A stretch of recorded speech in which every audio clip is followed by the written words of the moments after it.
Hello friends, welcome to Tamizhans kitchen. Banana leaf fish masala பண்ணலாமா? அந்த banana leaf fish masala மட்டும் பண்ணி கொடுத்து பாருங்கள். யாருக்கெல்லாம் ஃபிஷ் பிடிக்கலையோ அவங்களாம் அவ்வளோ நல்லா விரும்பி சாப்பிடுவாங்க. ஏன்னா அதோட டேஸ்ட் வந்து அவ்வளோ அல்டிமேட்டாக இருக்கும்.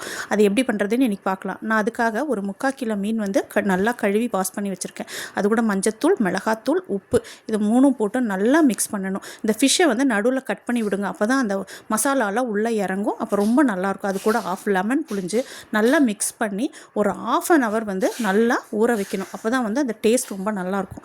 1/2 hour ஊறினதுக்கப்புறம் ஒரு கடாயில் எண்ணெய் ஊற்றி இந்த ஃபிஷ்ஷை வந்து சேலோ ஃப்ரை தான் பண்ணணும். ரொம்ப டீப்பாக ஃப்ரை பண்ணக்கூடாது. ஒரு 2 minutes 2 சைடு திருப்பி போட்டு எடுத்துக்க வேண்டியது தான்.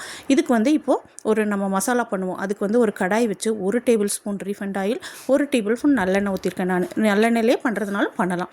அது கூட வந்து கடுகு, வெந்தயம், கூட வந்து நான் கொஞ்சம் சோம்பு போட்டிருக்கேன்.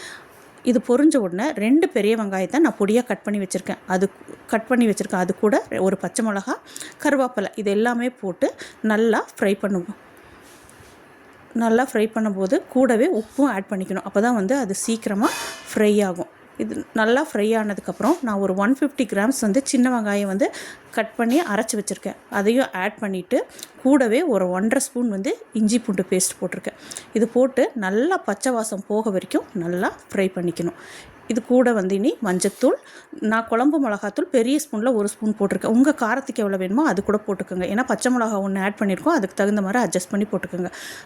மிளகாத்தூள் போட்டு நல்லா ஃப்ரை ஆனதும் நான் 3 தக்காளி வந்து மீடியம் சைஸ் தக்காளி வந்து பேஸ்ட் பண்ணி வச்சுருக்கேன். அதையும் போட்டுக்கணும். ஏன்னா நமக்கு மசாலா பண்ணுறதுக்கு அந்த கிரேவி வந்து நமக்கு திக்காக கிடைக்கணும். அதுக்காக வந்து நம்ம தக்காளியை அரைச்சி வச்சா தான் நல்லாயிருக்கும். அதனால் தக்காளியை நான் அரைச்சி போட்டிருக்கேன். இது நல்லா கொதித்து தண்ணியெல்லாம் சுண்டி எண்ணெய் பிரிஞ்சு வரணும். அந்தளவுக்கு கொதிக்கும்போது ஒரு லெமன் சைஸ் புளி வந்து நான் கரைச்சி வச்சுருக்கோம். அந்த லெமன் சைஸ் புளி கரைச்சி வச்சதையும் இது கூட ஆட் பண்ணிக்கணும்.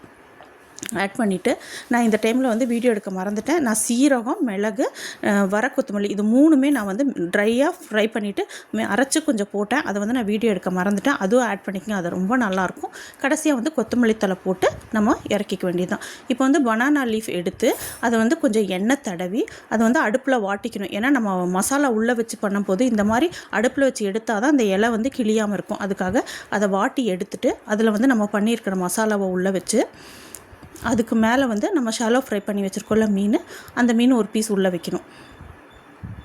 அதுக்கு மேலே திருப்பியும் மசாலாவை போட்டு திருப்பியும் ஒரு ஃபிஷ் வைக்குவோம். ரெண்டு ஃபிஷ்ஷும் ஒரு லீஃபில் வச்சு நல்லா பண்ணலாம். 2 லீஃப் வச்சு அதுக்கப்புறம் இந்த மசாலாவை பண்ணி நல்லா ஃபோல்டு பண்ணிக்கணும். ஃபோல்டு பண்ணி நம்ம ஆல்ரெடி டீப்பாக ஃப்ரை பண்ணோம்ல, எண்ணெயில் ஃப்ரை பண்ணி எடுத்தோம்ல, அந்த தவா சட்டியில் அப்படியே எண்ணெய் இருக்கும்.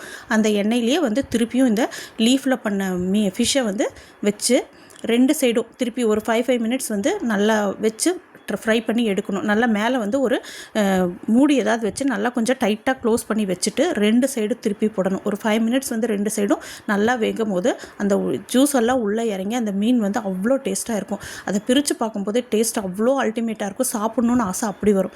கண்டிப்பாக இந்த ரெசிபி ட்ரை பண்ணி பாருங்கள். ரொம்ப நல்லாயிருக்கும். சாதத்தோடு வச்சு சாப்பிடும்போது டேஸ்ட் அல்டிமேட்டாக இருக்கும். கண்டிப்பாக ட்ரை பண்ணுங்கள். தேங்க்யூ ஃபார் வாட்சிங்.